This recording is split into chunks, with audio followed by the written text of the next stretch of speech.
प्रणाम dear students. आज की जो हमारी क्लास रहेगी वो रहेगी सीक्वेंस सीरीज एंड रैंकिंग पर बेस्ड।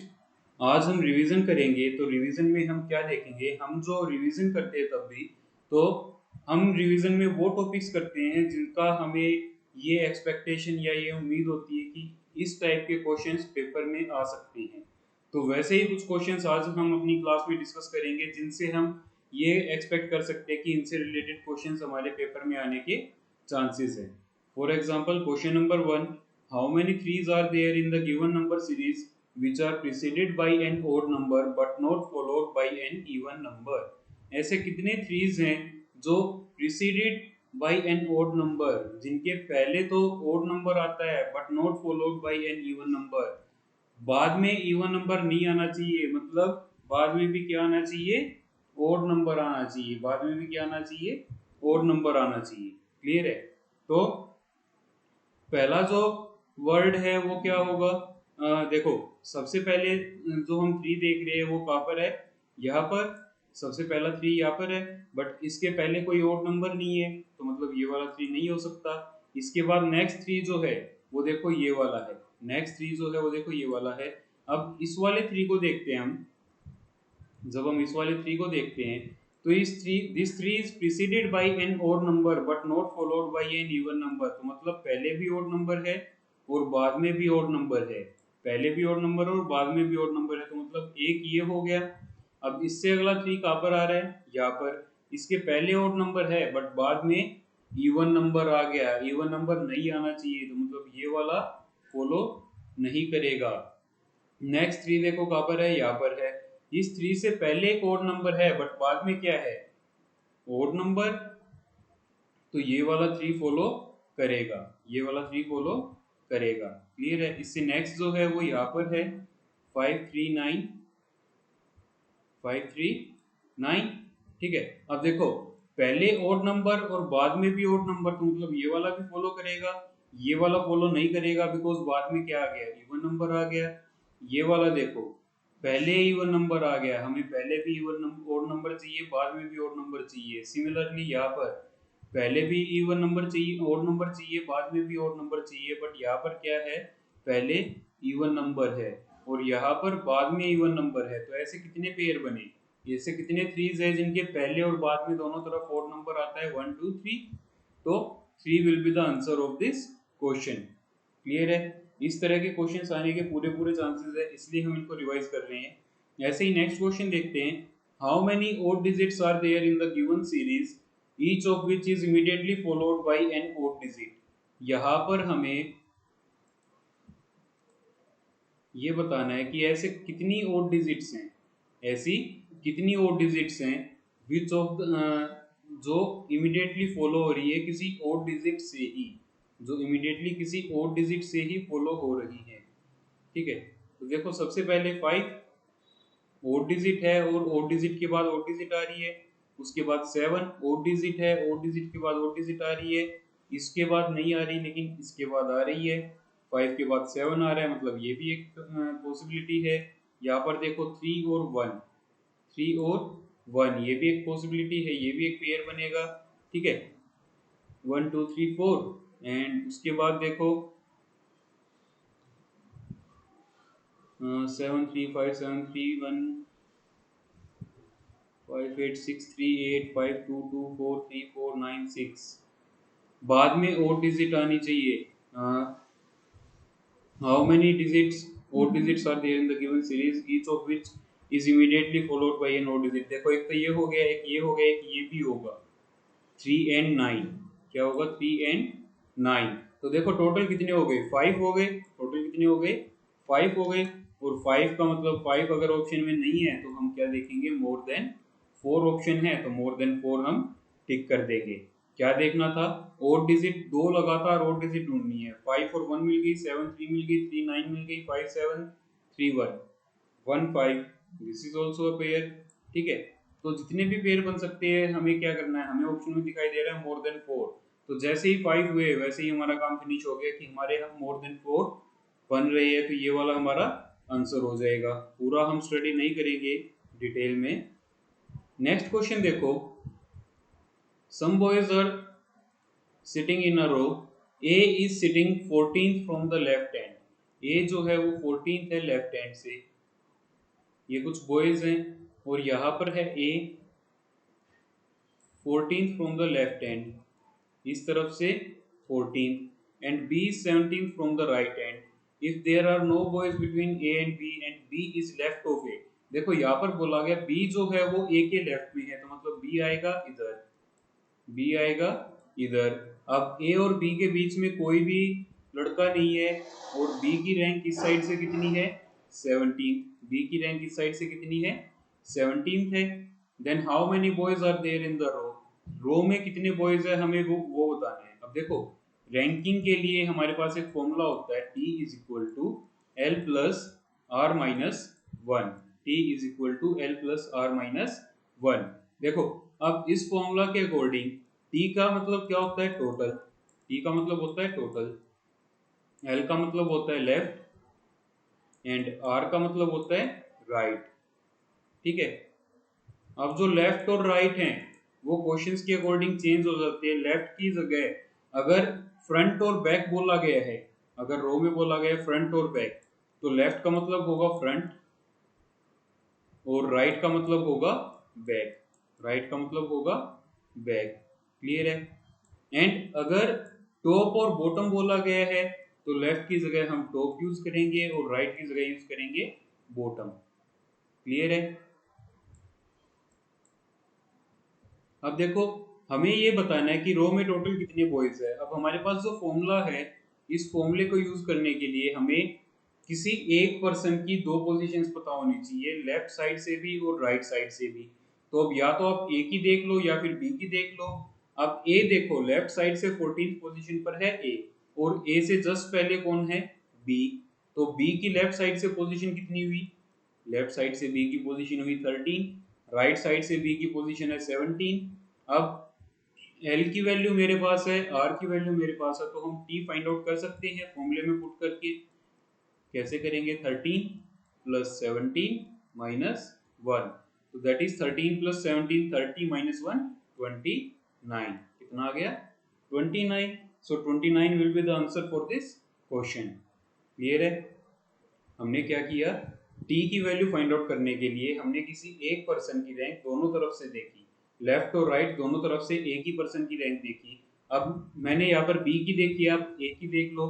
ए लेफ्ट साइड से 14th पर है, तो और बी जो है वो राइट साइड से 17th पर है। बट अगर राइट साइड से देखें हम, तो बी से जस्ट पहले कौन है ए, तो ए की रैंक राइट साइड से कितनी होगी 16, क्योंकि एक पहले है। अब यहाँ पर अगर हम फॉर्मूला लगाते हैं तो 14 प्लस 16 माइनस 1 करेंगे, तो अगेन 14 प्लस 16 30 माइनस 1 करेंगे तो 29। दोनों में से किसी से भी फाइंड आउट कर लो, आंसर सेम आएगा, 29 इस क्वेश्चन का आंसर हो जाएगा। क्लियर है। अब इस तरह के क्वेश्चंस, इस तरह का एक क्वेश्चन डेफिनेटली क्वेश्चन में पेपर में आने वाला है, तो आपको बहुत अच्छे से इस तरह के कुछ क्वेश्चंस रिवाइज करने हैं। ये क्वेश्चन और देखते हैं हम रिवीजन के लिए।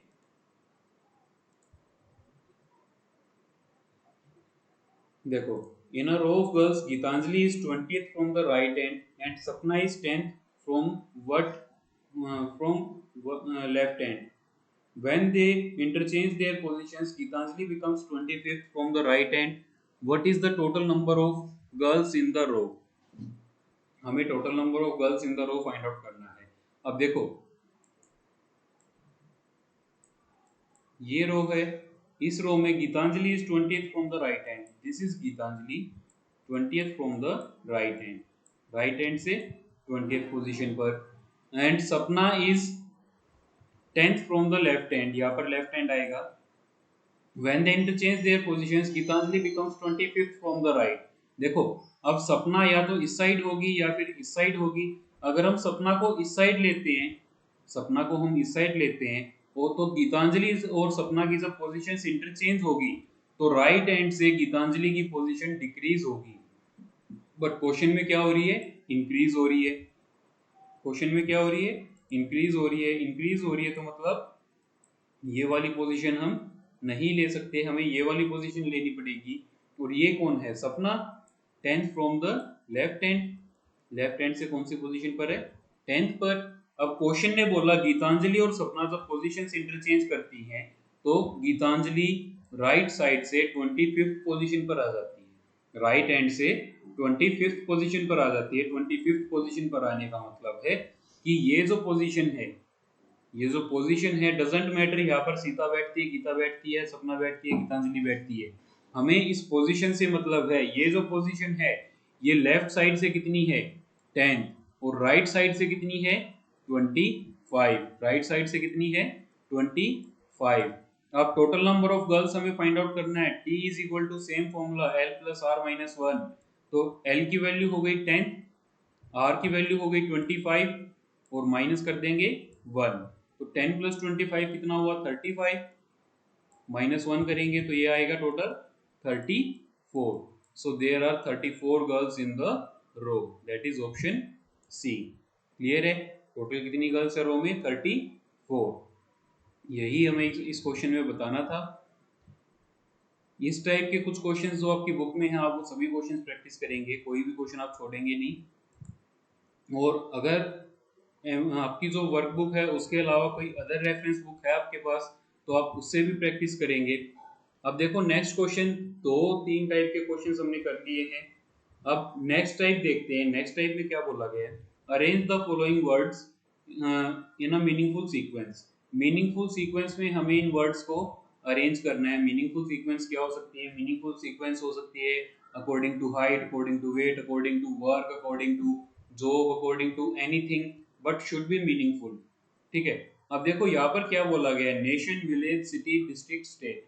हमें इनको मीनिंगफुल ऑर्डर में अरेंज करना है, तो मतलब हम इनको साइज के अकॉर्डिंग या फिर छोटे से बड़ा अरेंज करेंगे। अब छोटे से बड़ा जब हम अरेंज करेंगे तो सबसे पहले देखो इनमें से क्या आएगा, विलेज। सबसे पहले क्या आएगा, विलेज। विलेज के बाद क्या आएगा, डिस्ट्रिक्ट। विलेज के बाद क्या आएगा, डिस्ट्रिक्ट या फिर सिटी। विलेज के बाद आएगा सिटी। क्योंकि हम अगर बात करें झज्जर डिस्ट्रिक्ट की तो झज्जर डिस्ट्रिक्ट एक है, इसमें विलेजेस बहुत सारे हैं बट सिटीज बहादुरगढ़ है। ठीक है, बहादुरगढ़ क्या है, एक सिटी है but it is inside the Jhajjar district. ठीक है, तो सबसे पहले विलेज, विलेज के बाद सिटी, सिटी के बाद डिस्ट्रिक्ट, सिटी के बाद डिस्ट्रिक्ट, डिस्ट्रिक्ट के बाद क्या आएगा, देखो डिस्ट्रिक्ट से बड़ी होती है स्टेट और स्टेट से बड़ा क्या होता है, नेशन। स्टेट से बड़ा क्या होता है, नेशन। क्लियर है? Village, city, district, state, nation, ये हो गया मीनिंगफुल ऑर्डर। अब देखो विलेज कहाँ पर है, यहाँ पर, तो मतलब सबसे पहले आएगा टू, टू के बाद आएगा सिटी, थ्री, थ्री के बाद आएगा डिस्ट्रिक्ट, फोर, फोर के बाद आएगा स्टेट, फाइव और उसके बाद आएगा one. 2 3 4 5 1, 2 3 4 5 1, 2 3 4 5 1, that is option B. Option B will be the answer. Clear है? ऐसे ही नेक्स्ट जो क्वेश्चन है इसमें भी हमें वही करना है। Windows, walls, room, foundation, roof, हमें इसको एक मीनिंगफुल ऑर्डर में अरेंज करना है। तो जब भी कोई यहाँ पर देखो जिक्र आया है रूम का, जिक्र आया है रूम का, तो मतलब room must be the final product और फाइनल आउटपुट। ठीक है, अब रूम बनाने के लिए सबसे पहले हमें क्या चाहिए, सबसे पहले हमें फाउंडेशन चाहिए। ठीक है, सबसे पहले हमें क्या चाहिए, फाउंडेशन चाहिए। फाउंडेशन के बाद क्या आएंगी, वॉल्स। फाउंडेशन के बाद आएंगी वॉल्स, वॉल्स के बाद आएंगी विंडोज, विंडोज के बाद आएगी रूफ और रूफ के बाद रूम कंप्लीट होगा। यही होता है, सबसे पहले फाउंडेशन तैयार की जाती है, फाउंडेशन के बाद दीवार खड़ी की जाती है, दीवार में खिड़की और जंगले लगाए जाते हैं और उनके बाद वो दीवारें कंप्लीट होने के बाद, खिड़की जंगले लगने के बाद छत आती है और छत कंप्लीट होने के बाद एक रूम तैयार होता है। तो सबसे पहले क्या आएगा, foundation, that is four. Four के बाद आएगा वॉल्स, दैट इज टू। उसके बाद विंडोज वन, उसके बाद roof five and the final product will be room. तो 4 2 1 5 3 will be your answer, that is option C. 4 2 1 5 3, 4 2 1 5 3। Clear है? इस तरह के क्वेश्चंस में बेटा एक चीज का ध्यान रखना आपको कि आप ऊपर से नीचे ना जाए, नीचे से ऊपर आए। ठीक है, नीचे से ऊपर आने का मतलब है smaller unit to larger unit जाना हमें, ठीक है। फॉर एग्जांपल अगर हमें किसी ट्री से रिलेटेड कुछ गिवन है, ठीक है, हमें गिवन है seed, root, stem, leave, flower, fruit, तो हमें फ्रूट जो है वो फाइनल आउटपुट मिल रहा है, फाइनल प्रोडक्ट मिल रहा है, तो हम फ्रूट से सीड पर नहीं जाएंगे, हम सीड से फ्रूट पर जाएंगे। सब मतलब सीड, सीड के बाद रूट, रूट के बाद स्टेम, स्टेम के बाद फ्लावर, फ्लावर के बाद फ्रूट। क्लियर है? नेक्स्ट क्वेश्चन देखो, milky way, sun, moon, earth, comet. Milky way, sun, moon, earth, comet, ठीक है। अब हमें इनको अरेंज करना है according to their size, I guess size के अकॉर्डिंग अरेंज करेंगे हम इनको।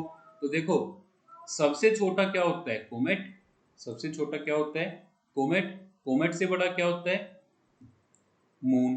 कोमेट से बड़ा क्या होता है? मून। मून से बड़ा क्या है? अर्थ। अर्थ से बड़ा क्या है? सन। और सन से बड़ा क्या है? Galaxy, that is Milky Way. That is Milky Way. तो 5 3 4 1 2, 5 3 4 1 2, देखो ये रहा ऑप्शन डी, ठीक है। अब ये मैंने आपको बताया कि हम छोटे से बड़े पर जाएंगे, स्मॉलर यूनिट से लार्जर यूनिट पर जाएंगे, तो 5 3 4 1 2 होगा। अगर ऑप्शन में 1 2 4 3 5 भी गिवन हो तो वो हम डिस्क्वालीफाई कर देंगे, वो हम इनकरेक्ट कर देंगे, बिकॉज हम छोटे से बड़े पर जाएंगे। क्लियर है? Now next question, which of the following word will come in the last place if all of them are arranged alphabetically as in a dictionary? अगर डिक्शनरी के अकॉर्डिंग सभी वर्ड्स को अल्फाबेटिकल ऑर्डर में arrange किया जाता है तो बताओ इनमें से कौन सा लास्ट आएगा। अब देखो, सबसे पहले क्या है? रिसर्च, सबका आर कॉमन है, आर से तो हम बता नहीं सकते, फर्स्ट लेटर से हम नहीं बता सकते लास्ट क्या आएगा, फर्स्ट क्या आएगा। अब सेकंड लेटर देखते हैं, पहले का है ई, दूसरे का ओ, तीसरे का ए और चौथे का यू। अब इनको अगर हम अल्फाबेटिकल ऑर्डर में अरेंज करें तो सबसे पहले आएगा ए, उसके बाद ई, उसके बाद ओ और उसके बाद यू, ठीक है। लास्ट में क्या आएगा? यू आएगा। अब यू जो है वो लास्ट में आ रहा है, और यू कौन से लेटर में आ रहा है? कौन से वर्ड में आ रहा है? रूरल में। तो रूरल जो है वर्ड वो लास्ट में आएगा। रूरल जो वर्ड है वो अल्फाबेटिकल ऑर्डर के अकॉर्डिंग अगर हम अरेंज करते हैं तो रूरल जो है वो लास्ट में आएगा। क्लियर है? Next, arrange the given words in alphabetical order and choose the word that comes first. सबसे पहले क्या आएगा वो हमें बताना है।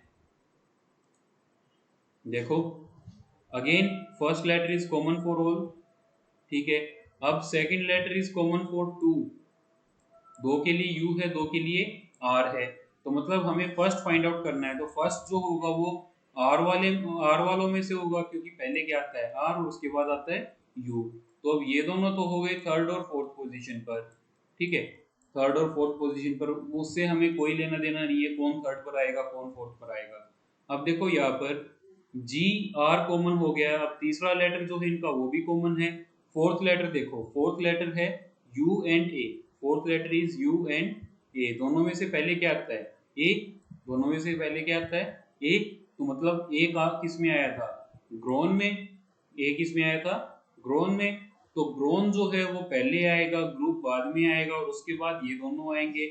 हमें क्या बताना है? हमें फर्स्ट वर्ड बताना है, तो सबसे पहले आएगा, तो सबसे पहले क्या आएगा?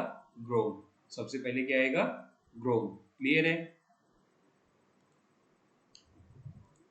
नेक्स्ट क्वेश्चन देखो, how many such fours are there in the given below arrangement which are immediately preceded by a pair of numbers whose product is more than the product of pair of numbers following?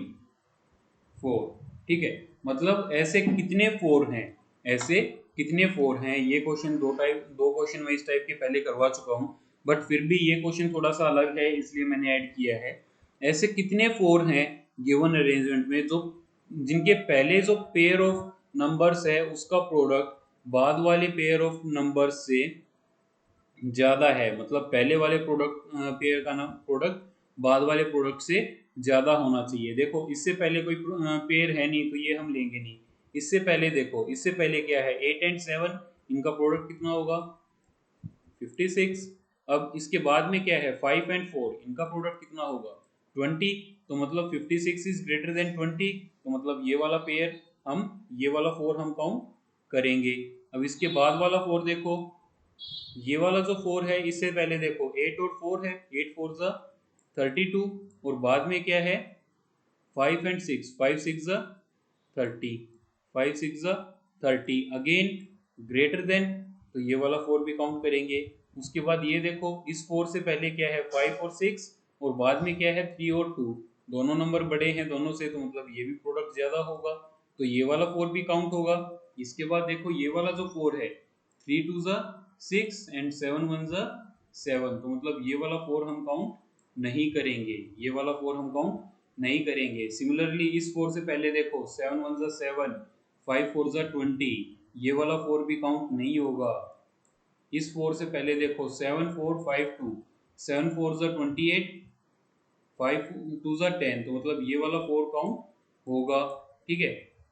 इसके बाद देखो ये जो 4 है इससे पहले 2 1 बाद में 6 8, ये काउंट नहीं होगा। ये 4 देखो इससे पहले 8 9 बाद में भी 8 9, ये भी काउंट नहीं होगा, बिकॉज हमें इक्वल नहीं, हमें ग्रेटर चाहिए। हमें क्या चाहिए, ग्रेटर चाहिए। अब ये देखो 4 इससे पहले 9 8, इससे पहले 7 बाद में 7 8, तो ये वाला काउंट होगा। ये वाला देखो ये भी काउंट होगा क्योंकि ये बड़ा है। अब ये देखो इससे पहले 5 एंड 2 10 एंड 6 4 जा 24, ये वाला काउंट नहीं होगा। इससे पहले 5 4 जा 20 एंड 6 2 जा 12, ये वाला काउंट होगा। तो टोटल ऐसे कितने हो गए 1 2 3 4 5 6 7, टोटल कितने हो गए 7 फोर्स हो गए, जिनके पहले वाले पेयर का जो प्रोडक्ट है वो बाद वाले पेयर के प्रोडक्ट से ज्यादा है, बाद वाले प्रोडक्ट के पेयर से ज्यादा है। क्लियर है। आज की वीडियो के लिए इतना ही। रिवीजन मैं ये एक्सपेक्ट करता हूँ कि जो क्वेश्चंस हमने अभी डिस्कस किए हैं इन क्वेश्चंस से बाहर कोई भी टॉपिक नहीं आएगा आपके टेस्ट में। तो आप इन इस तरह के जितने भी क्वेश्चंस हैं, मैंने आपको रिवीजन के लिए एक आइडिया दिया है कि आपको किस तरह से रिवीजन करना है, क्या चीजें रिवाइज करनी है। तो डायरेक्शन वाला चैप्टर हमने कल डिस्कस किया था, सीक्वेंस सीरीज पजल वाला चैप्टर हमने आज डिस्कस किया है। इस चैप्टर से ये जो क्वेश्चंस हैं ये आ सकते हैं, कल वाले चैप्टर से डायरेक्शन वाले चैप्टर से जो हमने कल रिवीजन किया था उस टाइप के क्वेश्चंस आएंगे। क्वेश्चंस आपको मिस नहीं करने हैं, वीडियोस आपके पास हैं, बुक्स आपके पास है, रिवीजन वर्क आपके पास है, आप अपना रिवीजन करो अच्छे से एंड टेस्ट में make sure that you perform your best. Thank you, have a nice day and all the best for your exam.